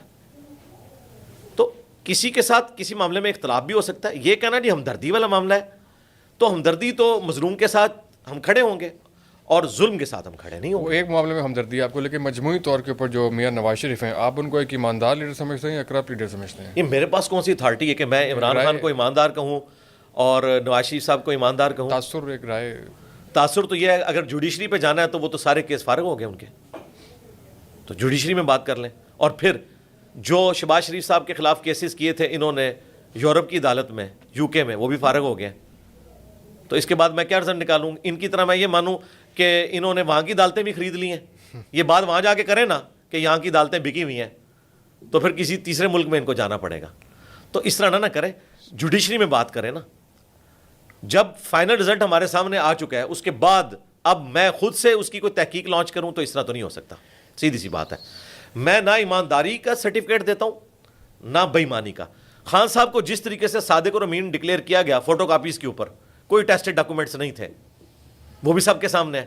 لیکن میں اس بنیاد پہ نہیں کہوں گا کہ ثاقب نثار صاحب نے ان کو ناحق ڈکلیئر کر دیا. میرے نزدیک پاکستان کا کوئی پولیٹیکل لیڈر جو اس وقت مین اسٹریم میں ہے وہ صادق اور امین کے درجے پر فائز نہیں ہے. لیکن اگر کمپیریٹیولی مجھ سے پوچھیں تو میں تو جماعت اسلامی کو سپورٹ کرتا ہوں. سراج الحق صاحب کو میں ہمیشہ سے ان کی تعریف کرتا ہوں. اور دیکھیں جب پاناما کیس چل رہا تھا اس وقت اس کے جو ہیڈ تھے جسٹس, انہوں نے کہا کہ اگر صادق اور امین والا معاملہ ہوا تو صرف سراج الحق صاحب بچیں گے, باقی سب فارغ ہو جائیں گے. اگلے دن انہوں نے بیان بھی واپس لے لیا. یہ ہمارے سپریم کورٹ کے ججوں کا حال ہے کہ وہ اپنا بیان واپس لے لیتے ہیں. کوئی گالی نہیں دی ہوئی تھی جو واپس لی ہے, ایک بندے کی نیکی بیان کی ہوئی تھی. تو اس حوالے سے میں سمجھتا ہوں حافظ نعیم الرحمان صاحب کا جو یہ جگرا ہے کہ انہوں نے اپنی سیٹ واپس کر دی کہ میں نہیں جیتا ہوا, اتنا جگرا تو کسی اور پولیٹیکل لیڈر میں نہیں ہے. جو تعریف ہے کسی کی کرنی چاہیے. علی بھائی 13 میں آپ نے کیا سوچ کے عمران خان صاحب کو ووٹ دیا تھا؟ ایک تبدیلی کی ہوا اس وقت چلی تھی. آپ نے دیکھا کہ جماعت کے بھی کئی لوگ چلے گئے تھے جو اب کافی حد تک بیچ میں سے نکل بھی گئے ہیں. تو اس میں ہم چاہ رہے تھے کہ اگر کوئی اس طرح کی پولیٹیکل تیسری فورس سامنے آتی ہے, اور خان صاحب ظاہر ہے سیلیبریٹی ہیں, شخصیت سے ہی متاثر ہوئے تھے. چیز اس میں کوئی شک نہیں ہے, ظاہر ہے اسی وجہ سے متاثر تھے. 1992 میں انہوں نے ورلڈ کپ جتایا ہے. وہ خیر اس میں تقدیر کا زیادہ ہاتھ تھا, لیکن اس کے باوجود کریڈٹ تو جاتا ہے کیپٹن کو, اس میں کوئی شک نہیں ہے. تو ہم ان کو اس حوالے سے دیکھتے تھے کہ یہ کوئی تبدیلی لے آئیں گے. لیکن جب وہ الیکشن میں ہار گئے اور نواز شریف صاحب نے اس وقت بڑے پن کا مظاہرہ کیا کہ انہیں کے پی میں گورنمنٹ بنانے دی, ورنہ اگر شرارت کرنا چاہتے تو کر سکتے تھے, اچھا کیا ان کو بنانے دی, تو وہاں پرفارم کرتے. لیکن یہ تو کوئی لمبے خواب دیکھ رہے تھے اور وہ خواب ایکسپوز ہو گئے 2014 کے دھرنوں میں. اس کے بعد مجھے سمجھ آ گئی کہ یہ تو غلط لائن پہ چل پڑے ہیں, یہ سسٹم کو چلنے نہیں دیں گے. ہم تو کہتے ہیں 5 دفعہ اسمبلیاں اپنا وقت پورا کریں اور پرائم منسٹر اپنے بوجھ کے اوپر گرے. یہ پی ڈی ایم نے تو اڑتا تیر جو ہے وہ بغل میں لے لیا. خان صاحب اپنے بوجھ پہ گرنے والے تھے, 3-4 مہینے کی گیم رہ گئی تھی, پکڑ کے اس بندے کو پاپولر انہوں نے کروا دیا. اور 18 میں کس کو پھر ووٹ دیا تھا آپ نے؟ یار یہ رہنے میں یہ کہتا ہوں 2018 میں میں نے خان صاحب کو ووٹ نہیں ڈالا بس. چلے ٹھیک ہے, سمجھ آتے ہیں. اور 24 کا آپ نے خود ہی بتایا تھا کہ بلکہ لکھا تھا کہ آپ نے جماعت اسلامی کو ووٹ دیا. جی میں آندہ بھی جماعت اسلامی کو دوں گا, میں تو باقیوں سے متنفر ہو چکا ہوں, سیدھی سی بات. صحیح ہے, صحیح ہے. کبھی ایسا امکان تو نہیں کہ جیلم سے آپ خود کسی الیکشن میں کھڑے ہیں اور خود نہیں, میں تو پاکستان کی پولیٹکس کے ساتھ جو خطرات جڑے ہوئے ہیں, یعنی جو کریکٹر آپ کا بلائن کیا جاتا ہے, تو ہماری یہ لیگیسی اس چیز کی متعمل نہیں ہے کہ میری ویڈیوز اے آئی کی بننی شروع ہو جائیں اور کانٹ چھانٹ کے جو ہے وہ اس طریقے سے چیزیں عام ہوں. تو ہم نے جو یہ اتنی محنت سے اس پلیٹ فارم کو کھڑا کیا تو اس کو ہم خراب نہیں کرنا چاہتے. اور دوسرا میری عادت یہ ہے کہ ہم کبھی دوبارہ سے ویل کو انوینٹ نہیں کرتے اور نہ 1.5 اینٹ کی مسجد لادہ سے بناتے ہیں. مجھ سے اگر آ کے کوئی پوچھتا ہے نا چیریٹی میں پیسے دینے, لوگ آئے ہیں بلینز آف روپیز, میں نے کہا جی آپ الخدمت فاؤنڈیشن کو دیں, عیدی والوں کو دیں, شوکت خانم کو دیں, جو آلریڈی کام کر رہے ہیں, ان کے ہاتھ مضبوط کریں. تو اگر کوئی مجھ سے پوچھے گا تو میں ان کو کہوں گا کہ آپ جماعت اسلامی کو بھی چانس دیں, انہیں سپورٹ کریں, آلریڈی یہ کام ہو رہا ہے نا. تو ضروری نہیں ہے کہ میں اس سسٹم کا حصہ بنوں, میں سپورٹر بھی تو بن سکتا ہوں نا. تو میرا خیال ہے میں اتنا ہی کر سکتا ہوں. باقی اس کام میں اگر اور بندے موجود ہوتے تو میں اس سیٹ سے ریٹائرمنٹ لے لیتا. مجھے تو نہیں نظر آتا یہ اتنی مشکل سیٹ ہے کہ فی الوقت کوئی ایسا بندہ نظر نہیں آ رہا. اس لیے میں چاہتا ہوں کہ میں اپنا مین کام چھوڑ کے اس کام کی طرف نہ آؤں. اس کا قطعی یہ مقصد نہیں کہ میں اس کام کو غلط سمجھتا ہوں یا اسے فضول سمجھتا ہوں. میں سمجھتا ہوں جیسا غامدی صاحب نے کہا تھا نا کہ ان سے پوچھا کہ آپ رؤیت ہلال کمیٹی میں کیوں نہیں شامل, ان کا کہ میرے اندر اہلیت ہی نہیں ہے کہ میں چال دیکھ سکوں. تو میرے اندر اہلیت ہی نہیں ہے کہ میں پاکستان کی پولیٹکس کا بوجھ اٹھا سکوں. تو میرے اندر جو اہلیت ہے وہ یہ والی ہے, تو یہ اللہ کا شکر ہے ہم لے کے چل رہے ہیں. بالکل صحیح ہے. واپس ہم ایجوکیشنل کانٹینٹ کی طرف آتے ہیں. یہ صاحب لاسٹ ٹائم جو میں آپ کو آیا تھا نا تو میں نے کچھ سوالات کیے تھے, اس میں ایک سوال تھا کہ کیا مرنے کے بعد انسان کی دوبارہ اپنے پیروں سے ملاقات ہوگی. یہ سوال مجھے میری بہن نے بتایا تھا اور وہ والد صاحب کے تناظر میں ہم اس کو سننا بھی چاہتے ہیں. اس کلپ کے اوپر آج تک بہت سے لوگ جو ہے نا وہ میسیجز بھی کرتے ہیں, کمنٹ بھی کرتے ہیں, اور لوگوں کو بڑا اس سے رہنمائی بھی ملی ہے. اور 50 لاکھ سے اوپر لوگ ابھی تک دیکھ بھی چکے ہیں, مزید بھی جاننا چاہتے ہیں اس کے اوپر. تو ایک تو اس کے بارے میں مزید وضاحت فرما دیں. دوسرا یہ کہ جو اصالہ ثواب کا آپ نے پہلے بھی ذکر کیا تھا, ہماری جو پیارے چلے گئے ہیں, ہمارا ان سے کیا کسی قسم کا کوئی کنیکشن ہوتا ہے کہ ہمارے کسی عمل کا یا ہماری کسی خبر ان تک پہنچے یا ہم کوئی اچھا کام کریں تو اس تک ان کی کوئی چیز ہو یا اصالہ ثواب پہنچتا ہو؟ اس کے بارے میں ہمارا کنیکشن کس کس طریقے سے ان سے ہو سکتا ہے؟ اصالہ ثواب اس اعتبار سے تو پہنچتا ہے, صحیح مسلم میں حدیث ہے کہ مردے کو 3 اعمال کا ثواب پہنچتا ہے. ایک تو صدقہ جاریہ جو اس نے خود کیا تھا, دوسرا علم کی بات، جس طرح امام بخاری امام مسلم نے احادیث کی کتابیں لکھی تو ان کو ثواب ملنا چاہیے. اور تیسرا نیک اولاد جو اس کے لیے دعا کرتی ہے یا کوئی صدقہ اور خیرات کرتی ہے وہ آٹومیٹکلی ثواب پہنچتا ہے. ایون نیک اولاد کے اعمال کا ثواب پہنچانا نہیں ہوتا، وہ آٹومیٹکلی ماں باپ کو پہنچتا ہے، کیونکہ ماں باپ کی انویسٹمنٹ ہے نیک اولاد. سنن ابن ماجہ میں حدیث ہے، ایک شخص کا اللہ تعالیٰ مرنے کے بعد مرتبہ جنت میں بلند کرتا ہے تو وہ شخص عرض کرتا ہے اے اللہ یہ میرا عمل نہیں تھا، تو اللہ تعالیٰ فرماتا ہے کہ تیرے بیٹے نے دنیا میں تیرے لیے استغفار کیا، اس کی برکت سے میں نے جنت میں تیرا مرتبہ بلند کر دیا. ہم اپنے زندہ ماں باپ یا فوت شدہ ماں باپ کے لیے جو بھی دعا کرتے ہیں انہیں اس کا نفع ملتا ہے. باقی ملاقات تو مرتے ہی ہو جانی ہے. دیکھیں نا بخاری مسلم کی حدیث ہے، سیدہ فاطمہ سے نبی علیہ السلام نے کہا تھا نا کہ ان قریب میں دنیا سے جانے والا ہوں، تو وہ رو پڑیں اور پھر کہا کہ میرے اہل بیت میں سب سے پہلے تم مجھے آ کر ملو گی. اس پہ وہ مسکرا پڑیں. تو مرتے ہی اپنے فوت شدگان رشتہ داروں سے آپ کی ملاقات ہو جائے گی، اور اللہ کرے کہ ملاقات آپ کی جنت میں ہو. اس میں آپ نے اپنی بھی فکر کرنی ہے اور ان کی بھی، کہ وہ بھی جنت میں ہو، اور اگر وہ جنت میں تو آپ بھی جنت والے اعمال کر رہے ہو تو تبھی ملاقات ہوگی. اللہ نہ کرے کہ ایک جنت میں اور دوسرا اللہ کے عذاب میں ہو، تو اس کے لیے پھر جنتیوں والے اعمال بھی کیے جائیں اور ماں باپ کی طرف سے صدقہ اور خیرات کیا جائے. ایک دعا جو قرآن میں اللہ نے ہمیں سکھائی ہے، رب ارحمہما کما ربیانی صغیرا، اے رب ہمارے ان دونوں پر رحم فرما جس طرح بچپن میں انہوں نے ہمیں پالا تھا. اسی طریقے سے رب اجعلنی مقیم الصلاۃ ومن ذریتی ربنا وتقبل دعا، یہ دعا آپ تشہد میں مانگیں. بخاری مسلم میں آتا ہے کہ درود شریف کے بعد جو چاہو اپنے رب سے مانگو. مسلم شریف میں حدیث ہے کہ سجدے میں تم اپنے رب کے سب سے زیادہ قریب ہوتے ہو، خوب دعائیں مانگو. سجدے میں ماں باپ کے لیے دعائیں مانگیں. عربی زبان میں یہ کوئی مشکل نہیں ہے. رب ارحمہما کما ربیانی صغیرا، سورہ بنی اسرائیل میں یہ دعا آتی ہے. تو انشاءاللہ تعالیٰ نفع پہنچے گا. ایسی اور قبور کے حوالے سے کیا ہے کہ زیارت قبور کرنی چاہیے، قبرستان فریکوینٹلی جانا چاہیے یا کم جانا چاہیے یا نہیں جانا چاہیے، فریکوینٹلی جانا چاہیے. جاتے ہیں تو ان کو پتہ لگتا ہے کہ آئے میں. دیکھیں صحیح مسلم میں حدیث ہے کہ نبی علیہ السلام نے فرمایا میں نے تمہیں قبروں پہ جانے سے منع کیا تھا، اب میں تمہیں حکم دیتا ہوں کہ قبروں پہ جاؤ تاکہ آخرت کی یاد آئے. اس کا پرائمری مقصد ہے اپنی موت کو یاد کرنا. ہاں ان کو کوئی فرق نہیں پڑتا. ان کو فرق اس اعتبار سے پڑتا ہے کہ صحیح مسلم میں حدیث ہے کہ جب تم قبرستان جاؤ تو دعا مانگو، السلام علیکم اہل الدیار من المؤمنین والمسلمین وانا انشاءاللہ بکم للاحقون نسأل اللہ لنا ولکم العافیہ. اے مومنین اور مسلمین جو یہاں پر دفن ہو، تم پر سلامتی ہو، ہمارا سلام ان تک پہنچ رہا ہے. لیکن فزیکل نہیں ہے کہ وہ سن رہے ہیں یا وہ جواب دے رہے ہیں تو ہم سن رہے ہیں. ہم تو نہیں سنتے اس طریقے سے، وہ بھی ہمارا نہیں سنتے، اللہ پہنچاتا ہے. یہ برزخ کا معاملہ ہے. ان قریب ہم بھی مر کر تمہارے پاس آنے والے ہیں. ہم اللہ کے حضور تمہارے لیے اور اپنے لیے عافیت کا سوال کرتے ہیں. ابن ماجہ میں حدیث ہے عافیت سے بڑھ کر کسی شخص نے اپنے رب سے کوئی چیز نہیں مانگی.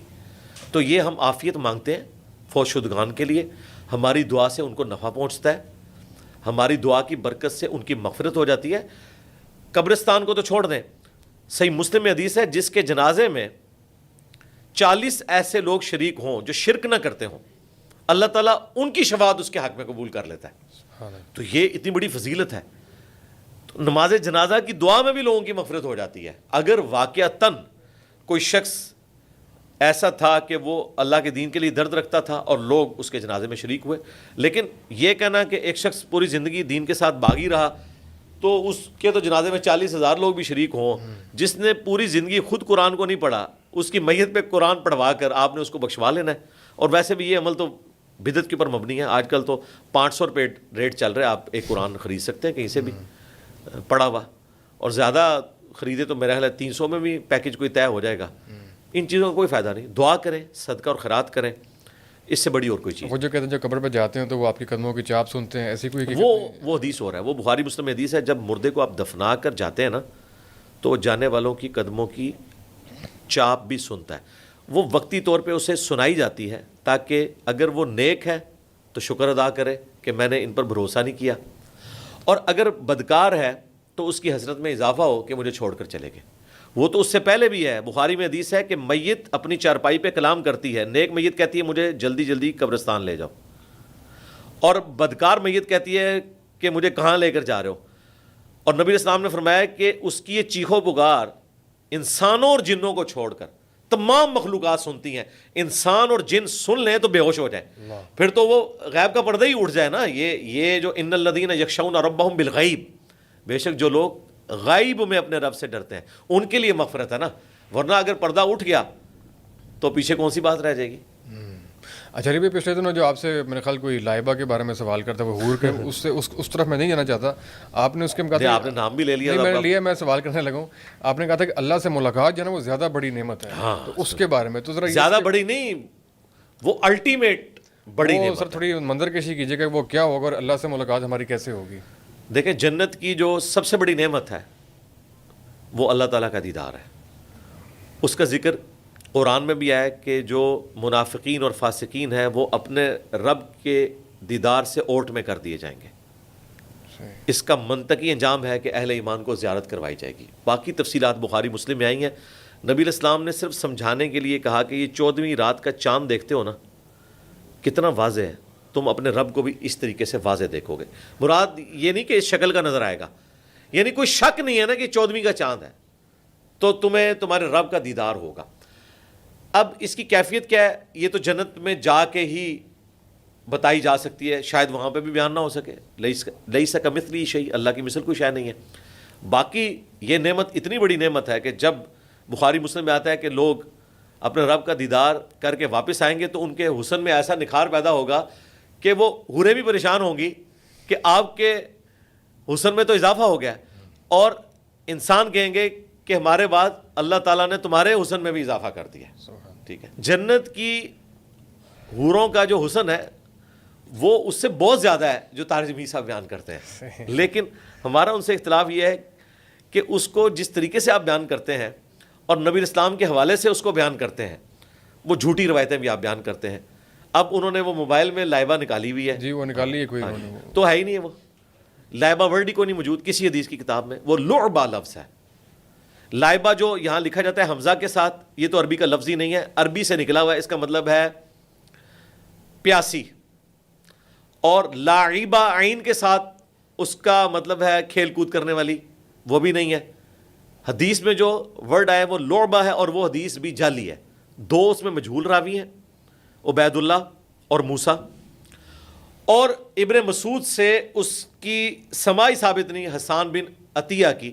یہ امام ابن ابی دنیا نے المتوفا 281 ہجری صفت الجنہ کتاب میں اس روایت کو نقل کیا ہے. جو تابعی بیان کر رہا ہے نا اس کی تو اس صحابی سے ملاقات ہی ثابت نہیں. 33 ہجری میں عبداللہ ابن مسعود فوت ہوئے ہیں, اس کے بعد وہ پیدا ہوا ہے. تو یہ آپ سمجھ لیں سخت ترین جرح ہوتی ہے کسی روایت کے اوپر. اور اس میں بھی صرف الفاظ اتنے تھے کہ لعبہ وہ حور ہے جس پہ باقی حوریں رشک کرتی ہیں, اور وہ کہتی ہیں کہ اگر تجھے لوگ دیکھ لیتے تو تیرے حصول میں اللہ تعالیٰ کے تابع فرمان ہوتے بس. باقی وہ لمبی چوڑی چیزیں جو ساتھ اٹیچ کی ہیں انہوں نے وہ تو صوفیاء کے اقوال ہیں اس حدیث کے کانٹیکسٹ میں, اور وہ حدیث نبی علیہ السلام کا فرمان بھی نہیں ہے, ابن مسعود کا قول ہے, حدیث موقوف ہے, اور وہ بھی ابن مسعود سے بھی اب ثابت نہ رہا, وہ منقطع روایت ہے. میرا خیال ہے آج میں نے اس کے اوپر تفصیلاً گفتگو بھی کی ہے اور طارق جمیل صاحب کے اوپر دعوت توبہ بھی پیش کی ہے. لیکن طارق جمیل صاحب کے جو مخالفین ہیں نا, جی غامدی صاحب اینڈ کمپنی, جی وہ صراحتاً حوروں کا انکار کرتے ہیں, تو وہ بھی عقیدہ غلط ہے. سورہ الرحمن میں, سورۃ الواقعہ میں تفصیل کے ساتھ آپ خود ترجمہ پڑھ کے دیکھ لیں, حوروں کا ذکر ہے. اور وہ کوئی دنیا کی عورتیں اوور آل کر کے آپ کو وہاں پیش نہیں کی جائیں گی, کوئی میک اپ کر کے, وہ بھی ہوں گی, لیکن بیویاں ہی عورتیں ہوئی ہوں گی نہیں. تو قرآن میں پھر سورہ الرحمن کے اینڈ پہ آیا کہ جنتیوں سے پہلے نہ کسی انسان نے ان عورتوں کو چھوا نہ کسی جن نے. تو وہ کون سی عورتیں ہیں پھر؟ ان عورتوں کو تو ہم نے چھوا ہوا ہے, وہ الگ سے ہیں. بخاری مسلم میں یہ بھی حدیث ہے, نبی اسلام نے فرمایا کہ جو جنت کی حور ہے اگر وہ زمین کی طرف دیکھے تو جنت سے زمین تک پورا حصہ روشن ہو جائے اور معطر ہو جائے, اور اس کا دوپٹہ جو ہے دنیا اور جو کچھ اس کے اندر ہے اس سے بڑھ کر ہے. یہ بھی صحیح بخاری میں موجود ہے. بخاری میں موجود ہے کہ جنتیوں کا قد جو ہے وہ 60 ہاتھ ہو جائے گا, جس کی کیلکولیشن سے غلط ہوئی, ہاتھ اس کو کہتے ہیں. اور یہ 1.5 فٹ ہے, تو یہ 90 فٹ بنتا ہے, 120-130 فٹ نہیں بنتا. اور بخاری میں یہ بھی موجود ہے کہ جو حوریں ہیں نا ان کے گوشت اور ہڈیوں کا حصہ بھی ٹرانسپیرنٹ نظر آتا ہوگا, جس طرح آپ کو یہ ہالی ووڈ کی فلموں میں کوئی بعض اوقات اس طرح کی چیزیں دکھا دیتے ہیں نا, تو اللہ تبارک و تعالیٰ نے یہ معاملہ رکھا ہے, یہ سب کچھ ہے. لیکن صرف حوروں کا ہی ذکر کرنا اور دین کو حوروں کے اندر ہی داخل کر دینا, بھئی اگر یہ چیز ہوتی نا تو ذخیر احادیث انہی حوروں سے بھرا ہوتا. ذخیر احادیث میں حوروں کا ذکر بہت تھوڑا ملتا ہے. قرآن پاک میں بھی 3 مقامات پہ بائی نیم مینشن ہے, سورۃ الواقعہ میں, سورہ الدخان میں اور سورۃ الرحمان کے اندر. باقی پاکیزہ بیویوں کا ذکر ہے, وہ دونوں طرف جا سکتی ہیں. غامدی صاحب کا موقف اتنا تو درست ہے کہ یہ والی عورتیں بھی حوروں سے بڑھا کر خاوندوں کے عقد میں آئیں گی, یہ الگ سے, اور ان کا حسن ان حوروں سے بھی بڑھ کر ہوگا. باقی یہ کہنا کہ حور الگ سے کوئی مخلوق نہیں ہے تو یہ قرآن و سنت کے منافی ہے. ایسے ہی بلکہ آپ سے کسی نے پوچھا پچھلے دنوں کہ اگر عورتیں یا بیویاں جو ہیں وہ وہاں پہ حوروں کی سردار ہوں گی تو اگر کسی کی 4 بیویاں تو کون سی والی سردار ہوگی؟ طارق مسعود صاحب جو جیسا کو بندہ ہے تو ان کی کون سی والی جو ہے وہ سردار ہوگی؟ ابھی تو ایک جملہ جو ہے وہ بلال کتب صاحب کی اس آن لائن ڈسکشن میں رہ گیا, اس میں نے کہا تھا کہ اگر غامدی صاحب کو حور ملی نا تو میں تو پروٹیسٹ کروں گا جنت. ہاں میں کہوں گا یہ تو قائل نہیں تھے, تو میرا اس میں علمی اختلاف ہے غامدی صاحب سے کہ یہ آپ کو جو ملی ہے نا یہ آپ طارق جمیل صاحب کو گفٹ کر دیں, کیونکہ آپ تو قائل ہی نہیں تھے. اور لیکن میں آپ کو بتاؤں غامدی صاحب نے چھوڑنی کوئی نہیں اگر مل گئی تو, ہاں یہ میں آپ کو آج ہی بتا رہا ہوں. ہماری دعا ہے کہ ان کو ملے, اللہ تعالیٰ ان کو بے شمار ہو رہے تھے جی, ہماری دعا ہے. بعضوں کا آدمی ایکسیپٹ کریں گے انشاءاللہ. تو سوشل ایشوز کے بھی کچھ سوال لوگوں نے بھیجے میں, ایک جو ہے وہ جوائنٹ فیملی سسٹم کے حوالے سے سوال تھا کہ اس کے بارے میں آپ کی کیا رائے اور کیا یہ آئیڈیل سسٹم ہے کسی بھی فیملی کے رہنے کے لیے؟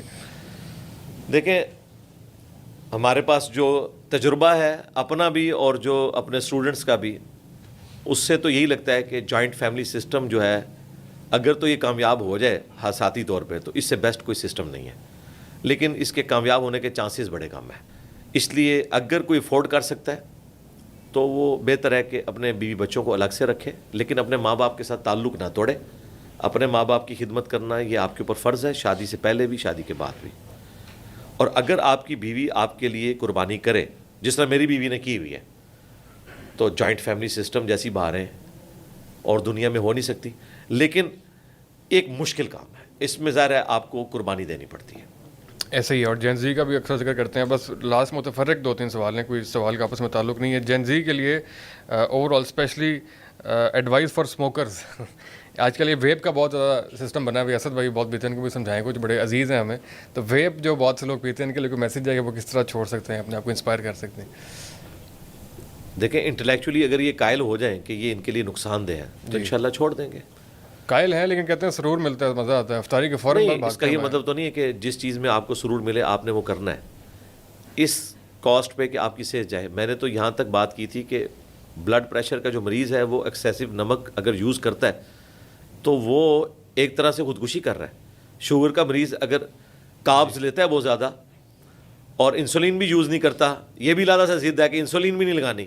یا تو انسولین لگاؤ, ٹھیک ہے, جو مرضی کھاؤ پیو, اور انسولین سے کوئی بھاگنے کی ضرورت نہیں ہے, آپ ایک اچھی زندگی گزار سکتے ہیں. اللہ تعالیٰ نے انسان کو ترقی کروائی ہے. اس کے باوجود اگر آپ انسولین کے بغیر شوگر استعمال کر رہے ہیں تو آپ تو خودکشی کر رہے ہیں. اس طرح کی زندگی گزارنا اور اپنی میڈیکل لائف کو ایکسپائر کر دینا یہ تو کفران نعمت ہے, سیدھی سی بات ہے. ایسی ہے. لاسٹ فوز کا نا آخر میں کرکٹ کا ذکر آیا تھا اور آپ نے کہا تھا کہ آپ کی خواہش تھی انڈیا جیتے, تو ابھی آپ کی خواہش پوری ہوگی؟ میں تو بہت خوش ہوں. پاکستان اگر ہار جائے تو اگلی میری خواہش یہ ہے کہ انڈیا جیتے یا سری لنکا جیتے یا بنگلہ دیش جیتے, کوئی بھی ایسی ٹیم جو سب کانٹیننٹس ہے. اس کی وجہ یہ ہے کہ ان لوگوں نے ہمیں غلام بنا کے رکھا ہوا تھا. ہاں, تو ہم نے ان سے آزادی لی ہے, تو ہمیں خوشی ہوتی ہے کہ جب ہمارے ساتھ کے جو غلام تھے جنہوں نے آزادی لی اور وہ اپنے آقاؤں کو جو آج تک معذرت کے ساتھ ابھی تک وہی آقا ہیں تو ان کو ہراتے ہیں تو مجھے خوشی ہوتی ہے. صحیح ہے. اور ابھی آپ جب وہ ذکر کر رہے تھے کہ ان کو وراٹ جہاں ٹنڈولکر کو یوراج کا اپنے حوالہ دیا, تو بہت سے لوگ کہتے ہیں, بلکہ اس پہ آپ رہنما بھی کریں, نظر کا جو کانسیپٹ ہے وہ کہتے ہیں بابر اعظم کو نظر لگتی ہے, وراٹ کوہلی کو نظر کیوں نہیں لگتی ہمیشہ؟ جو ہے نظر جو ہے اس کا کیا کانسیپٹ ہے؟ یار اللہ کے بندو, یہ اپنی کمزوریوں کو چھپانے کے لیے انہوں نے کئی ایک چیزیں رکھی ہوئی ہیں. کبھی کہتے ہیں جی وہ جادو کر دیتے ہیں, یہ کر دیتے ہیں, وہ کر دیتے ہیں. سری لنکا والوں نے کیا جادو نہیں کیے تھے, فائنل پھر بھی وہ انڈیا سے ہار گئے تھے.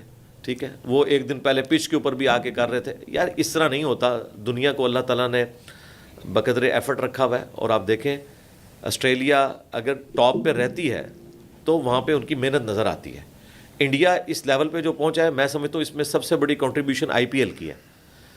انڈین پلیئرز کا جو ایکسپوئر ہوا ہے انٹرنیشنل پلیئرز کے ساتھ, میرا خیال ہے کہ مجھے نظر آ رہا ہے کہ انڈیا کے مقابلے پہ اب شاید کوئی بھی ٹیم سامنے نہ آئے, کیونکہ انہوں نے جس طریقے سے اپنے آپ کو اپ ڈیٹ کیا اس ماڈرن ورلڈ میں, اور آئی پی ایل کے ذریعے انہوں نے وہ تمام بالرز جو پوری دنیا میں تباہ کن باؤلنگ کرنے والے ہیں ان کو مدعو کر کے اور اپنے پلیئرز کو ان سے بار بار انٹریکشن کروا کے جتنا میچور کروایا ہے, تو مجھے نہیں لگتا کہ انڈیا کے مقابلے پہ کوئی ٹیم آئے گی. کوئی بیڈ لک ہو جائے تو الگ بات ہے, ادروائز انہوں نے ہر شعبے میں پرفارم کیا ہے.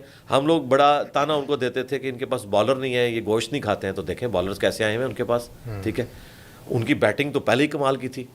تو میرا خیال ہے ہمیں جیلسی کی بجائے نا ان سے لرن کرنا چاہیے, اور جو اپنا ہمارا یہاں پہ ڈومیسٹک کرکٹ والا معاملہ ہے اس کو بھی بہتر کریں, اور پی ایس ایل کا تجربہ جو ہے اس سے فائدہ اٹھائیں. ایسے علی بھائی آخری سوال ہے, ہماری یہ پوڈ کاسٹ 25ویں تاک رات کو ریلیز ہوگی. تاک راتوں میں اور لیلۃ القدر کو تلاش کرنے کے لیے جو تاک راتیں ہوتی ہیں اس میں کس طریقے سے ٹائم مینیج کرنا چاہیے اور کس طریقے سے کیا کیا انسان کو کرنا چاہیے؟ ایک تو جھٹکا طریقہ ہے جو آپ جیسے مصروف لوگوں کے لیے ہے, وہ صحیح مسلم میں حدیث ہے, جس نے عشاء کی نماز جماعت سے پڑھ لی اس کو آدھی رات کے قیام کا ثواب ملے گا, اور جس نے فجر بھی جماعت سے پڑھ لی گویا پوری رات کا قیام کیا. تو آپ عشاء اور فجر کی کوئی رکعت فوت نہ ہونے دیں فرض نماز کی, تو رات کا قیام آپ کو مل جائے گا. اور بخاری مسلم میں حدیث ہے, جس نے شب قدر کا قیام پا لیا اللہ تعالیٰ اس کے پچھلے سارے گناہ معاف کر دے گا, اور وہ فضیلت 1000 مہینوں سے افضل ہے, وہ آپ کو مل جائے گی. اگر آپ اس کو واقعی مزید زندہ کرنا چاہتے ہیں تو اعتکاف کریں. اعتکاف 10 دن کا بھی کر سکتے ہیں, 5 دن کا بھی کر سکتے ہیں, وہ آپ کی مرضی ہے.